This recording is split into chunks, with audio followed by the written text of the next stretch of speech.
গজ কাপড় দিয়ে মনের মতো ডিজাইন করে একটা সুন্দর ড্রেস বানিয়ে ফেললাম আর তার ডিটেলস নিয়ে থাকবে আজকের ভিডিও। আরও একটা ইন্টারেস্টিং ব্যাপার হচ্ছে আজকে দুইটা আউটফিটের ভিডিও শেয়ার করব তোমাদের সাথে, কিভাবে কি কি কাপড় কিনেছি, কিভাবে ডিজাইনটা মেক করেছি, আর সম্পূর্ণ ভিডিও দেখতে হবে। একটা সময় এত এত ডিজাইনেবল ড্রেস পরতে পরতে মাঝখানে কেন যেন ডিজাইনেবল ড্রেস একদমই ভালো লাগতো না। সবসময় যেন রেডিমেড বা হচ্ছে অন্য টাইপের ড্রেস পছন্দ হতো। আর মেইন রিজন হচ্ছে ছোট্টবেলা থেকে আম্মু অনেক অনেক ডিজাইনেবল ড্রেস আমাদেরকে পরিয়েছে, বিকজ যে কোনো ডিজাইনেবল দেখলেই আম্মু সে ট্রাই করতো এবং আমাদেরকে পরানো হতো। এবং এত এত ড্রেস আমরা পরেছি designable, that's why designable dress কেন যেন মেকিং ড্রেস আর ভালোই লাগতো না। তো মুড সুইং হওয়ার কারণে আমরা অন্য টাইপের ড্রেস পরা শুরু করলাম, বাট সামটাইমস কয়েকটা ড্রেসে বানিয়েছি, বাট এইটার ভিডিওটাই ফার্স্ট আমি তোমাদের সাথে শেয়ার করছি। সো চলো দেখা যাক। দুইটা দুই রকম প্রিন্টের বেক্সি কাপড় নিয়ে নিলাম, আর বেক্সি কাপড়ের মধ্যে অনেক কোয়ালিটি আছে, যত বেশি প্রাইস বেশি ওই প্রিন্টগুলো তত বেশি সুন্দর হয়। আমরা দুইটা দুই রকম নিয়েছিলাম।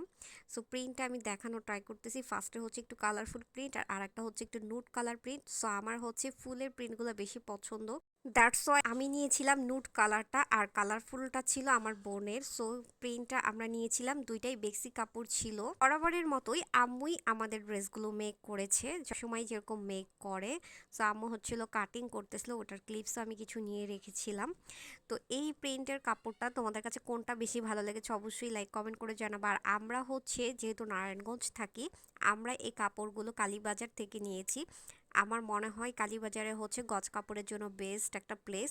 তোমরা যে কোনো দোকানে গেলে অনেক সুন্দর সুন্দর গজ কাপড় পেয়ে যাবা, যেটা বলার বাহিরে, মানে হাজার হাজার গজ কাপড় এবং সুন্দর সুন্দর প্রিন্ট, এক একটা এক এক প্যাটার্নের মধ্যে। দ্যাটস ওয়াই সো আম্মু হচ্ছে কাটিং করে দেন হচ্ছে সেলাই করতেছিল। সো ওখানের কিছু ক্লিপস তোমাদের সাথে শেয়ার করলাম, যেহেতু একদমই মেকিং পার্ট। সো আর ফাইনাল আউটফিটটা তোমাদের সাথে শেয়ার করব। ভেবেছিলাম যে এমন একটা আউটফিট আমি আসলে বানাবো, আর এটার সাথে আমরা ম্যাচ করে লেস কিনেছিলাম। সো লেসটা হচ্ছে একদম চিকন টাইপের একটা লেস লাগিয়েছে, আমার যেহেতু নুড কালার ছিল দ্যাটস আমি একটু লাইট কালার লেস ইউজ করেছি।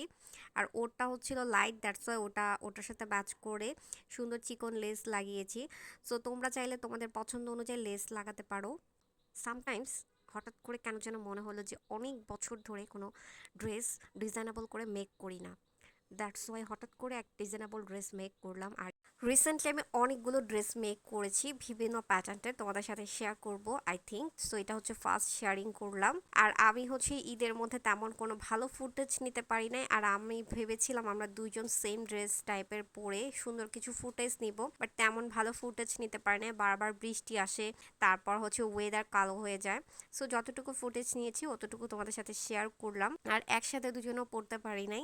সো এর জন্য দুজনের ক্লিপসও নিতে পারি নাই। ওর সুবিধা মতো ও পড়েছে, আমার সুবিধা মতো আমরা পড়েছি। সো আলাদা করে শ্যুটগুলো ক্লিপসগুলো শেয়ার করে ফেলেছি। আমার আউটফিটের সাথে খুবই সুন্দর একটা ঝুমকা পরেছি, আর তার সাথে কালারফুল একটা ব্যাগ, আর দোপাট্টা ছিল একদমই হচ্ছে নেটের একটা দোপাট্টা, ম্যাচ করে আমি নিয়ে ফেলেছি ফুলের কালার ম্যাচ করে। সো আমাদের এই সুন্দর আউটফিটটা তোমাদের কাছে কেমন লেগেছে এবং আমার অর্নামেন্টস এবং পার্সগুলো ম্যাচিংটাও কেমন লেগেছে অবশ্যই লাইক কমেন্ট করে জানাবা। তোমরা এরকম সুন্দর সুন্দর আউটফিট মেক করতে পারো যে কোনো, কারণ অনলাইনে দেখা গিয়েছে এরকম প্রিন্টের অনেক সুন্দর সুন্দর আউটফিট এখন মেক করে সেল করা হচ্ছে। সো আমরা যদি নিজেদের মনের মতো একটু ডিফারেন্স প্যাটার্নটা ট্রাই করি, তাহলে ওখান থেকে না করে নিজের মন মতো প্রিন্ট কিনে ডিজাইনেবল করে বানাতে পারি। এটা একটা ছোট্ট টিপস। সো তোমরা নিজের মন মতো বানাতে চাইলে এরকম সুন্দর সুন্দর প্রিন্ট নিজেই চুজ করে বানিয়ে ফেলতে পারো।